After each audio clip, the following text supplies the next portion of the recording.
জমি এবং জমির মাঝে এর ফাঁকা জায়গায় সব শিকার বান্দাল্লাযী ইয়াশফাউ ইনদাহু ইল্লা বিইذনি। কে সে যেটা অনুমতি ব্যতীত তার নিকট সম্মানিত ভাইগণ তার নিকট সুপারিশ করবে। কে সে? তার অনুমতি ব্যতীত। কার অনুমতি? আল্লাহ আল্লাহ অনুমতি দিবেন। আল্লাহর বিরুদ্ধে যারা দুনিয়ায় চলছে, নামাজ পড়ছে, হজ করছে, এগিয়ে লোকের ব্যাপারে আল্লাহ সুপারিশ করার অনুমতি দিলেন ধরিয়া। তাহলে ফেরাউনও তো সুপারিশ করতে জান্নাত পাইবে, নমরুদ তো পাইবে। কত বড় আহাম্য হলে এগিয়ে চিন্তা ভাবনা করবে। আল্লাহ পাক সেইটা বলছেন, সেরকম কে আছে?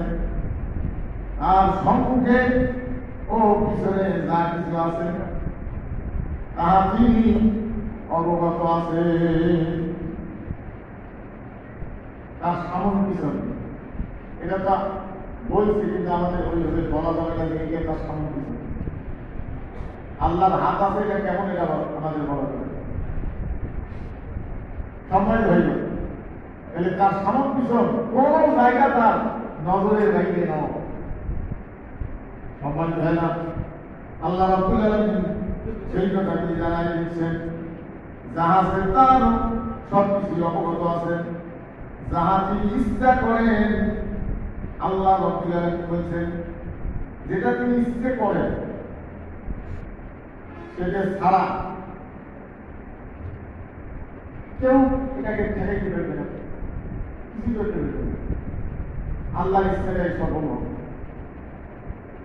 এই জন্য মদিনার জীবনে গিয়া মুমিন যারা হবে তাদের গুণাগুণ আল্লাহ রাব্বুল আলামিন প্রকাশ করছেন, জানায় দিয়েছেন।